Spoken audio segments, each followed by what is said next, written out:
ഇനി വെറും 30 ദിവസം മാത്രമാണ് നമ്മുടെ നീറ്റ് എക്സാമിനുള്ളത്. റൈറ്റ് നൗ നമ്മുടെ റാങ്കുകൾ നിർണ്ണയിക്കാൻ പോകുന്നത് ഇതിനോടകം നമ്മൾ പഠിച്ച നമ്പർ ഓഫ് അവേഴ്സ് അല്ലെങ്കിൽ ഇതിനോടകം നമ്മൾ പഠിച്ച മണിക്കൂറുകളോ അല്ലെങ്കിൽ എത്രത്തോളം ഹാർഡ് വർക്ക് ഇട്ടിട്ടാണ് നമ്മൾ പഠിച്ചതോ എന്നതൊന്നും അല്ല ഡിപ്പെൻഡ് ചെയ്യുക. മറിച്ച് ഇനിയുള്ള 30 ദിവസങ്ങളിൽ നമ്മൾ ഒഴിവാക്കുന്ന മിസ്റ്റേക്സ് ആണ് അല്ലെങ്കിൽ നമ്മൾ ഒഴിവാക്കാത്ത മിസ്റ്റേക്സ് ആണ് നമ്മുടെ റാങ്കുകൾ നിർണ്ണയിക്കുന്നത്.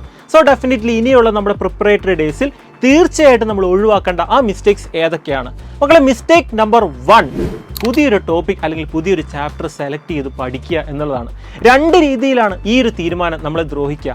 നമ്പർ 1 എന്ന് പറയുന്നത് it will be killing your confidence. ഇനി രണ്ടാമതേ അത് നിങ്ങൾ എങ്ങനെയാണ് ദ്രോഹിക്കുന്നത്? It will be reducing your revision time.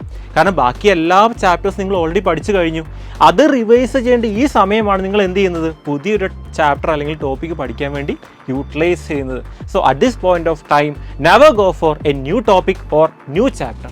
Now mistake number 2, ignoring mock test. ഗാലറിയിൽ ഇരുന്നുകൊണ്ട് ആർക്കെങ്കിലും റിലേ ഓടിത്തീർക്കാൻ കഴിയുമോ? ഇല്ല. റിലേ ഓടിത്തീർക്കണമെങ്കിൽ അവൻ തീർച്ചയായും എവിടെ ഇറങ്ങണം? ട്രാക്കിൽ ഇറങ്ങിയേ പറ്റുള്ളൂ. സോ മോക്ക് ടെസ്റ്റുകളെ 2 രീതിയിൽ നമുക്ക് ഇഗ്നോർ ചെയ്യാം. ഒന്ന് പറയുന്നത് എഴുതാതെ ഇരിക്കുക. രണ്ടാമത്തത് മോക്ക് ടെസ്റ്റുകൾ ധാരാളമായി എഴുതുന്നു, പക്ഷേ ആ മോക്ക് ടെസ്റ്റുകളുടെ റിസൾട്ടുകൾ അനലൈസ് ചെയ്യുന്നില്ല. എന്തുകൊണ്ട് എനിക്ക് മാർക്കുകൾ കുറയുന്നു എന്നത് പഠിക്കുന്നില്ല. ഓരോ മോക്ക് ടെസ്റ്റ് കഴിയുമ്പോഴും അതിൻ്റെ റിസൾട്ട് അനലൈസ് ചെയ്യുക, വന്നിരിക്കുന്ന തെറ്റുകളെ റെക്ടിഫൈ ചെയ്യുക, അത് വീണ്ടും ആവർത്തിക്കാതിരിക്കാൻ ശ്രമിക്കുക. അങ്ങനെ ചെയ്യുമ്പോൾ മാത്രമാണ് ആ മോക്ക് ടെസ്റ്റ് ഫ്രൂട്ട്ഫുൾ ആയി മാറുന്നുള്ളൂ. മക്കളെ, മിസ്റ്റേക്ക് നമ്പർ 3.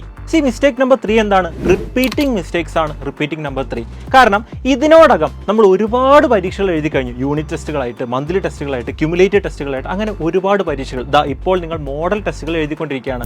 ഈ കഴിഞ്ഞ ഒരു വർഷ കാലയളവിൽ അല്ലെങ്കിൽ ഈ കഴിഞ്ഞ നിങ്ങളുടെ ഒരു പ്രിപ്പറേറ്ററി ഫേസിൽ നിങ്ങൾ ഒരുപാട് തെറ്റുകൾ ചെയ്തിട്ടുണ്ട്. ഒരുപാട് തെറ്റുകൾ നിങ്ങൾ ആവർത്തിച്ചിട്ടുണ്ട്.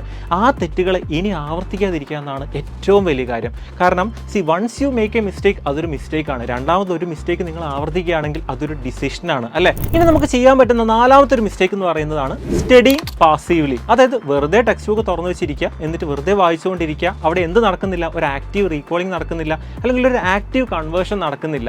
പക്ഷെ അവിടെ നമുക്ക് എന്ത് കിട്ടുന്നു? ഒരു സ്യൂഡോ ഫീലിംഗ് കിട്ടുന്നു. ആ സ്യൂഡോ ഫീലിംഗ് കാരണം നമുക്കൊരു സാറ്റിസ്ഫാക്ഷൻ കിട്ടുന്നു. അങ്ങനെ നമ്മുടെ മൈൻഡ് എന്താവുന്നു? ചതിക്കപ്പെടുകയാണ്. അപ്പോൾ അങ്ങനത്തെ ഒരു ഇതിന് നിൽക്കരുത്. നിങ്ങൾ തീർച്ചയായിട്ടും എന്ത് ചെയ്യണം?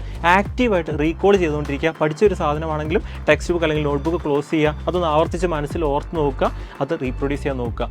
ഓക്കെ. രണ്ടാമത്തെ കാര്യം MCQs കൂടുതലായിട്ട് പ്രാക്ടീസ് ചെയ്യുക. അങ്ങനെ നമ്മൾ ചെയ്യുകയാണെങ്കിൽ ഡെഫിനറ്റ്ലി അത് എന്തിലേക്ക് പോകില്ല? ഒരു പാസീവ് സ്റ്റഡീസിലേക്ക് പോകില്ല. മറിച്ച് എപ്പോഴും നമ്മുടെ മൈൻഡ് വളരെ ഷാർപ്പായിരിക്കും.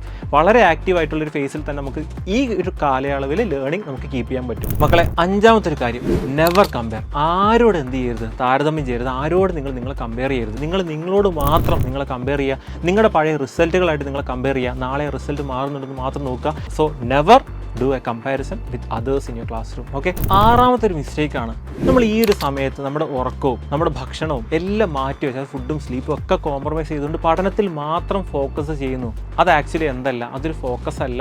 കാരണം കാലക്രമേണ ഒരു 5-10 ദിവസം കൊണ്ട് തന്നെ നമ്മൾ എന്താവും? ഒരു വളരെ ബാഡ് മെൻ്റൽ സ്റ്റേറ്റിലേക്ക് പോകും. പഠിച്ച കാര്യങ്ങൾ നമുക്ക് റീകോൾ ചെയ്യാൻ പറ്റാതെ വരും, അല്ലെങ്കിൽ ആക്റ്റീവായിട്ട് പഠിക്കാൻ പറ്റാതെ വരും. സോ ആ ഒരു സ്റ്റേറ്റിലോട്ടൊന്നും പോകരുത്. നിങ്ങൾ ഉറക്കത്തിന് വേണ്ടിയിട്ടുള്ളതും അതുപോലെ ഭക്ഷണത്തിന് വേണ്ടിയിട്ടുള്ള സമയമൊക്കെ വളരെ കൃത്യമായി മാറ്റി വെക്കുക. പഠനത്തിന് വേണ്ടിയുള്ള സമയം വളരെ കൃത്യമായി മാറ്റി വെക്കുക. അങ്ങനെ എല്ലാം ബാലൻസ് ചെയ്ത് കൊണ്ടുപോകുമ്പോഴാണ് നമ്മുടെ ഫോക്കസ് ഏറ്റവും അടിപൊളിയായിട്ട് വർക്കൗട്ട് ചെയ്യുന്നത്. So definitely don't compromise anything, especially your sleep and your food. Mistake number 7, overthinking. NEET exam കഴിഞ്ഞ വർഷത്തെ പോലെ ടഫായാലോ, എനിക്ക് ഈ വർഷം നീറ്റ് കിട്ടിയില്ലെങ്കിൽ എൻ്റെ ബി ഓപ്ഷനായിട്ട് ഞാൻ എന്ത് ചെയ്യും? ഇനി അഥവാ എക്സാം ഹോളിൽ വെച്ച് ഞാൻ പാനിക് ആയാലോ, എക്സാം ഹോളിൽ ഞാൻ തലയിറങ്ങി വീണാലോ? ഇങ്ങനെ 1000 ചോദ്യങ്ങൾ വരാൻ പോകുന്ന 30 ദിവസങ്ങളിലെ ഓരോ ദിവസവും നമ്മൾ വേട്ടയാടും. തിരിച്ചൊരൊറ്റ ചോദ്യം അങ്ങോട്ട് ചോദിക്കുക, ഈ കഴിഞ്ഞ മിനിറ്റ് ഞാൻ ചെയ്യേണ്ട കാര്യം ഞാൻ ചെയ്തോ? കഴിഞ്ഞ ദിവസം ഞാൻ ചെയ്യേണ്ട കാര്യം ഞാൻ ചെയ്തോ? ഇപ്പോൾ ഞാൻ ചെയ്യേണ്ട കാര്യമാണോ ഞാൻ ചെയ്തുകൊണ്ടിരിക്കുന്നത്? ഈ ചോദ്യങ്ങൾ മാത്രം നിങ്ങൾ എന്ത് ചെയ്യുക? നിങ്ങളുടെ തലയിലോട്ട് കൊണ്ടുവരിക. ബാക്കി എല്ലാ ചോദ്യങ്ങളെയും റിജക്റ്റ് ചെയ്ത് കളയുക.